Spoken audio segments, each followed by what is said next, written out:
to do.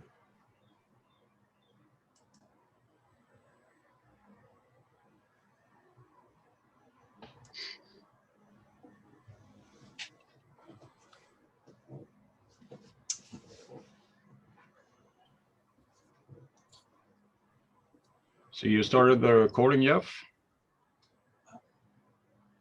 It is recording. Did you start it? Nope. Apparently it's recording by itself though.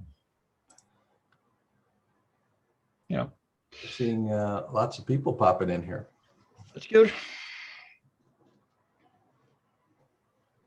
Always interesting for a new format. Uh-huh.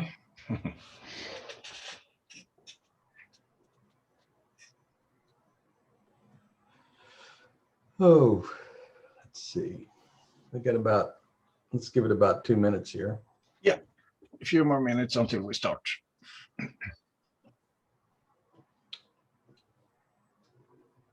See if people can recognize my background.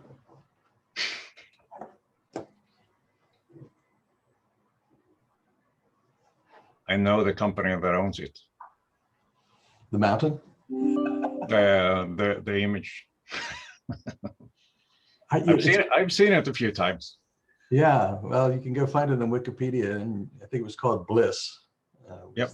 The name of the picture, and it was a one-shot picture, as the guy described it. So it wasn't like he went out to take this picture or find this picture. It was just a picture he took. Yeah. It's now infamous.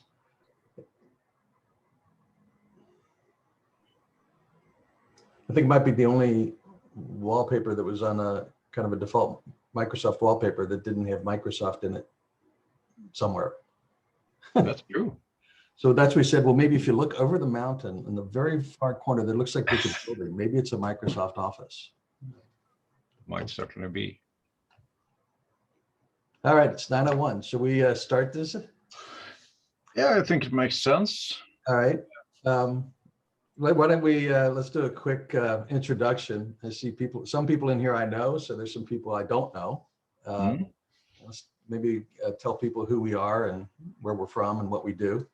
Exactly. First of all, welcome to the TechTalk series, a new format from me and Jeff. So let's go to the presenters.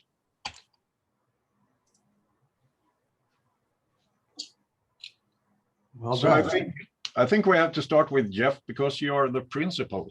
Yeah, whatever principal means. What principal means, that's another English word for old. My name is Jeff Kahlberg, technology evangelist with IGEL. I tell people being a technology evangelist, you get that title because you like to hear yourself talk. But anyway, I've been around the IGEL product and since fourth quarter 2001. So I'm in my 20th year of working with IGEL as a partner, consultant, and now employee for the last almost going on 7 years. So my job is to work on alliances and tell the story of IGEL. Cool. Frederick? Yeah, and I'm Fredrik Brattstig. I'm based in Sweden. I'm also a tech evangelist, technology evangelist at IGEL. I've been into the company since, working on the 7th year. So we actually got hired by IGEL Technology GmbH about the same time. Right. Oh, by the way, I'm in Cincinnati, Ohio, in the United States, and you're in? Yeah, I'm in Vänersborg, a small city in Sweden, in the northern part of Europe. So, well, one of the things, so we're going to do this every couple of weeks. We've sent out a series of invites. What we're intending to do is to talk. Frederick and I are just going to chat for 10 minutes. There's no serious format to this, and just talk about the NComputing RX420 device running IGEL OS. And then we'll open up for some questions.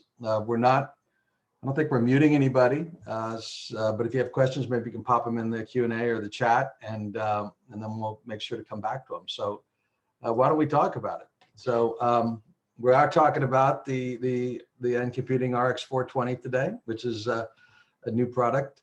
It's from, well, a new product together. The hardware's been there for a while from NComputing, and IGEL OS, of course, has been there for a while. So this is This is the first time we've kind of come here together. As many of you know, the RX420 is built on the Raspberry Pi platform, and which of course is based on ARM. Yeah. Frederick, you remember IGEL actually has, this isn't IGEL's first ARM rodeo, so to speak. It isn't, but hold on a minute. Is that Currently, I think I'm sharing. Yes, you are. So let's explain what I'm sharing. Yeah. Because in the invite we had the crazy Swedish word kräftskiva, and this is what we are doing, and that's actually the format of this webinar. It's a kind of friendly discussion round where we in Sweden do this with a lot of beer and wine and kräftor, which you see in the picture, and it's always a fun thing to do. We have the kräftskiva premiere in August, mid of August, about my birthday actually. So every year we do this. I actually seen pictures from the US where they do kräftskiva too. Right. Of course, we don't call it that. We call it, crawfish or crayfish. Yeah, exactly. So little tiny lobsters, more or less, that grow in fresh water and in the mud. Yeah. Anyways, that's a format friendly, just me and Jeff talking, and anybody to jump in if they want to. Yeah, exactly. And now to exactly what Jeff started to talk about, the RX420. Correct.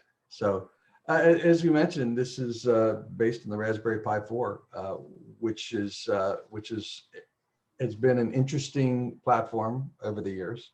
But I had mentioned that now we've worked on moving IGEL OS to run on this platform. It is ARM based, but it wasn't the first time we did ARM. I think it was just about the time you started with IGEL. Exactly. We had a few of those still in stock when I started. Yeah, so that was what the IGEL 01 or the IZ1, which was I think it was a TI Cortex or something. Mm-hmm. And it was interesting because I think from a business perspective, using ARM on the desktop was a challenge, and it's been a challenge over the years because of lack of support for different kinds of protocols or VPN clients or whatever people would need. There were bits and pieces, as I recall.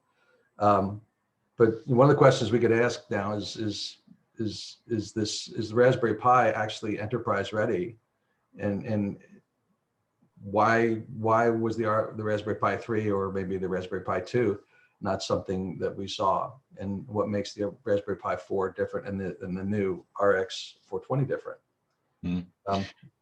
I would say that this format, when it's packaged by NComputing, in terms of the hardware unit, it's packaged in a very professional way. You have all the inputs and outputs that you basically need. I would say you have the dual screen outputs and so on. You have a lot of USB ports. You have the Wi-Fi. You have the Bluetooth piece. Everything is packaged, and the combination of the RX420 and the RX440 actually, which is the same type of platform. The RX440. Yeah. So the RX440 is the same device, but with 4 gigs of RAM instead of 2 gigs of RAM. I mean, you can actually buy this from NComputing and just put it out to your users, have them connect the cables, and have the UMS and the IGEL OS to do the rest. Yeah.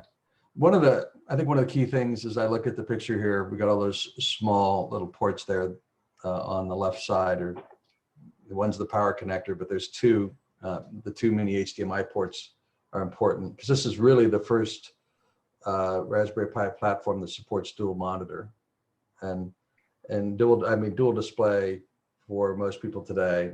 It's a requirement I don't know too many people that don't have two displays, it seems.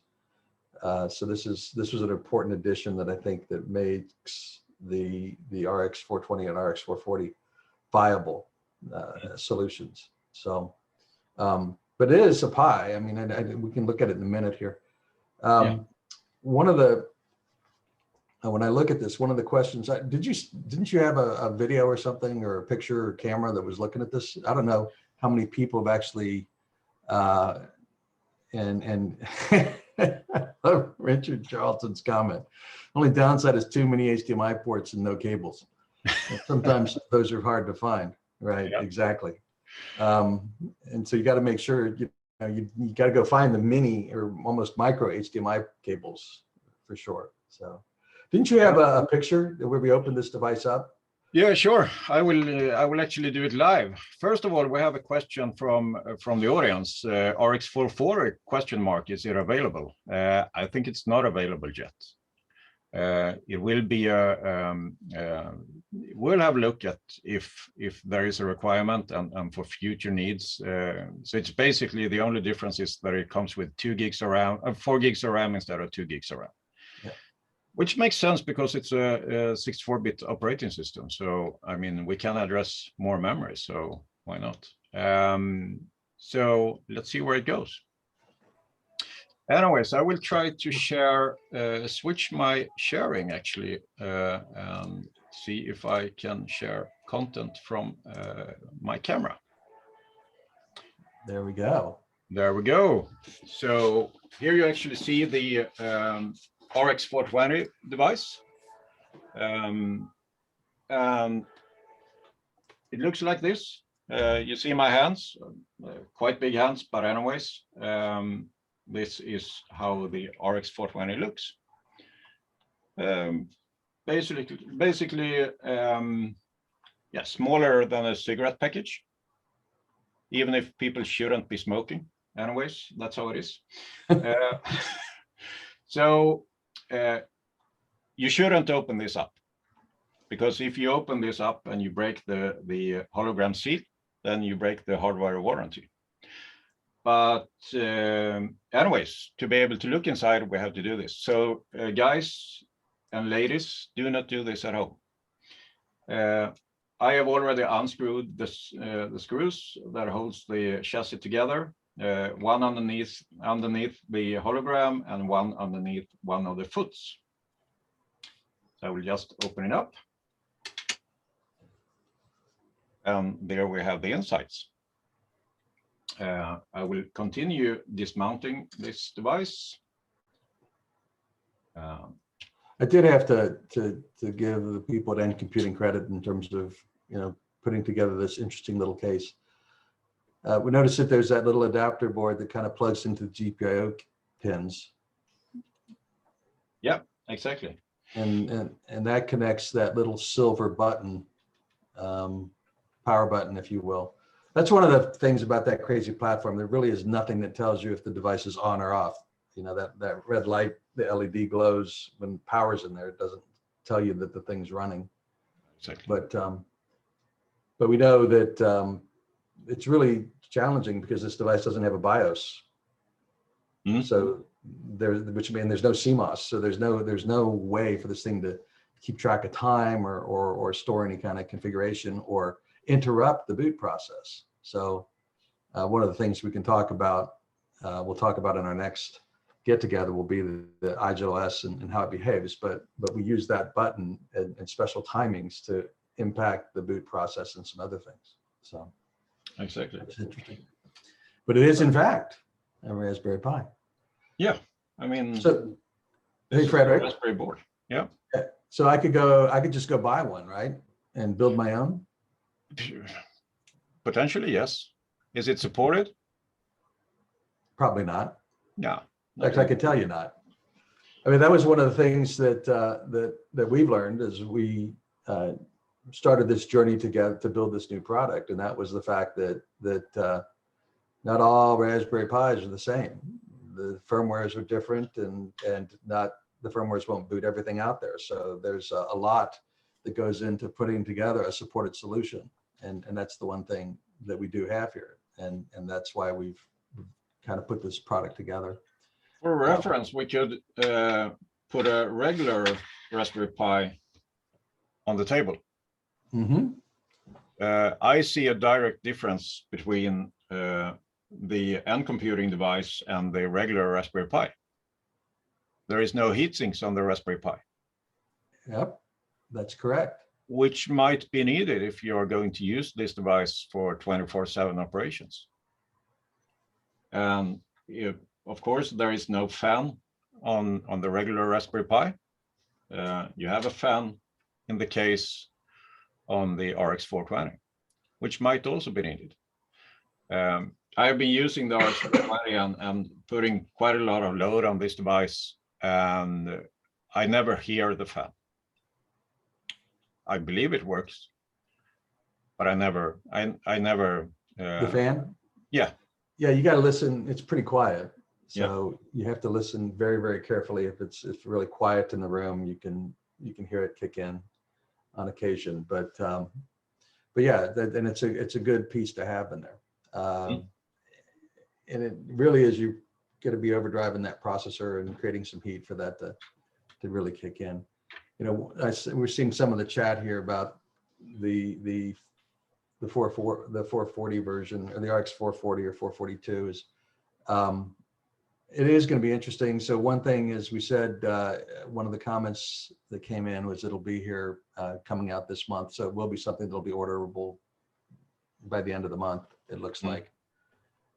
And we'll start to fill the channel. And the question comes up, I mean, we kind of felt the same way about memory, right? Yeah. I mean, we're gonna use it. I mean, right now, if all you're doing is connecting to Citrix, it's generally fine.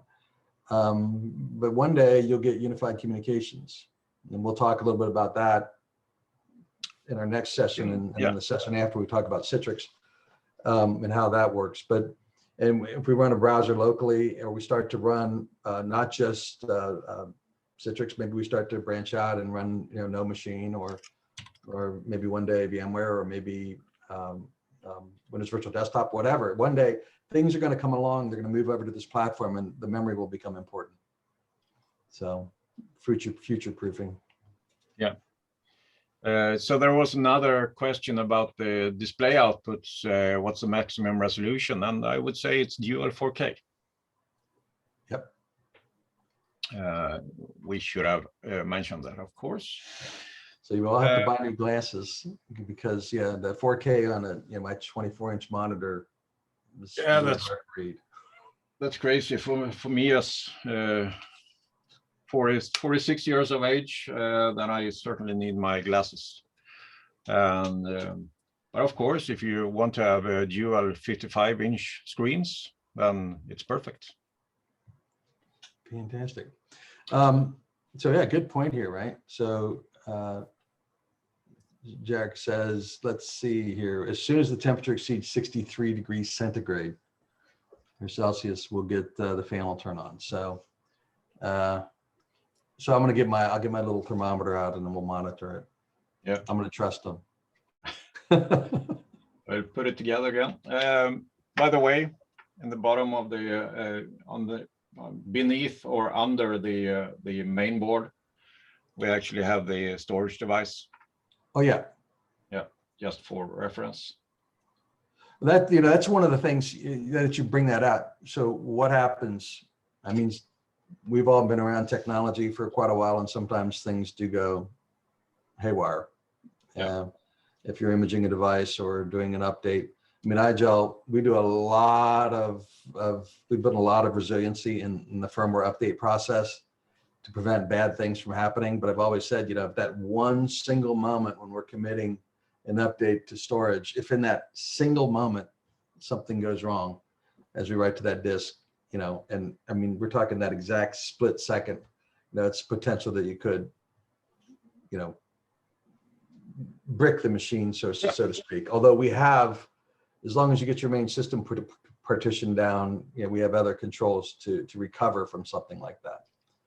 But if it ever becomes a situation where we have to, re-image that device, you'll need to pull that little memory card, just like anybody who's worked with a Raspberry Pi in terms of how you would image a device. You'd have to DD or cat that image onto that device. So, I mean, but that's anyway, otherwise it's inaccessible. I remember somebody asked me once about being able to boot from USB. And I know there's some topics, there's some conversation amongst the community, not the IGEL community, but the Raspberry Pi community about flashing the BIOS or flashing the firmware on a device to allow you to boot from USB. And the NComputing device, that's not possible, you know, and from our perspective, that's actually a good thing. You know, if you can't boot from USB, you can't really change that firmware without pulling that little flash out. So yeah, and breaking the warranty. So yeah, and breaking the warranty and support and everything else. So it's pretty good stuff. Yeah. Going back to the 4 gig discussion also, and this actually brings us into the next piece of discussion about challenges with the existing platform. So what do you say, Jeff, in terms, if you compare the x86 based Linux ecosystem and the ARM based ecosystem, I would say that there is a lack of applications for the ARM piece that exist on the x86. Is that correct? Yeah, oh yeah, absolutely. I mean, we look at, well, let's just take unified communications right now. I mean, you can use, well, actually, you can use the browser, Chromium browser that's included with IGEL OS on the NComputing device. And you can be part of a conversation using the browser. But if you wanted to use, say, Teams offloading, okay, or if you wanted to use Zoom offloading, or if you wanted to use any of the communication solutions from Cisco, they're not available on the ARM device. So if they're not available for ARM, they're not going to be available in the NComputing device. So, and this has always been the problem. If someone wants to work with VMware, you know, this isn't an option. If somebody wants to work with, you know, Windows Virtual Desktop and Microsoft, this is not an option. If today, at least currently, one day, yeah, one day it will be. One day it will change. You know, and that's also one thing where the 4 gigabyte version comes into play, because if you happen to find a software piece that you want to run on the ARM that isn't in the IGEL OS, there is a possibility to add custom partitions in the same way as you do custom partitions for x86 based IGEL devices. So you can run any type of software on those devices, of course, built for ARM. Using custom partitions, and then of course the more stuff you run on the local operating system, the more RAM you need. right. So and of course, all ARMs are different. So right now, when we talk about, you know, supporting something on the Raspberry Pi versus a BeagleBoard or some other solution, it's going to be different. So this is what's, when we look at an enterprise solution, this is why it's important to focus on the NComputing device. Because there's a level of enterprise support there, enterprise level support, which is necessary. So when companies come along like VMware and others with solutions that run on ARM, there's going to be a focus on something like a Raspberry Pi, which has a great following and an enterprise supported solution. Yeah, that's cool. So we have a question from an anonymous attendee. There is deployment size, and that's the only thing that is mentioned. It might be good if you can extend this question a bit. Are you talking about the footprint of the operating system or something else? Good question. Otherwise, I mean, Jeff, in terms of the presentation piece, we are, as always, when you and me are talking, we are still over time. But I would like to know from you, Jeff, how do you look at the future for this platform? I mean, we have just released it. What do you think about the future? I think it looks positive. I think, in my opinion, ARM has come a long way in terms of the business applications that we use. Okay, it's kind of moved. So the Raspberry Pi 4 platform with the dual display and the 4K support, 4K display support is huge. We didn't have that with Raspberry Pi 3. You know, you had a funky USB to display adapter solution, but that was inconsistent. Performance wasn't great. So I think we have a platform now that is actually viable. Yeah. And so I feel good about that. And I feel good, obviously, always feel good about IGEL OS and what we're doing, because now we've brought our management approach to this, and then the ability of all these really smart people that I've known for years now that work in the IGEL development side, doing some pretty good stuff with this platform. And I think, you know, our NComputing friends have recognized the value in what IGEL and IGEL OS bring to the table for this platform. And I know that VMware, and I know that Microsoft, I know a lot of these other companies are now looking at and moving in to support the ARM processor. So where in the past there was no future if you wanted to work with VMware, that's different. Today there is going to be a path, and that'll get worked into IGEL OS. So this platform, I see, does have a positive. The footprint's fantastic. I mean, you got to admit, you know, except for maybe sometimes we need more ports. You might have to have an external a USB hub, which, by the way, I have one that's a powered hub, because frankly, if you start plugging in USB devices into this device that actually draw power, you're gonna really, you could actually compromise. You won't compromise it, but it might not work properly. Yeah. But I think it's good. What about you? What do you think? Yeah, I mean, it's the same from my side. I mean, we have it's an IGEL ready product. We have an enterprise class operating system. We have a packaging of this device that is enterprise ready. And yeah, I think it's a very good platform. And what's interesting is to see what comes in the future in terms of different agent implementations and so on, like as you said, VMware, Windows Virtual Desktop, and so on. Yep. So I think we should wrap it up. In the next session, you and me, Jeff, are going to talk about what's in the software on this device. Right. Basically, and talk about where we are and what we see in the horizon, and so on. I see that there has been a discussion going on in the chat, not only the Q&A, but also in the chat. But I think that a few of the NComputing guys has been attending the chat and responding there. So I think there is no outstanding questions. We actually have Jochen on the call. If I'm here. Something you want to say, then you are very welcome.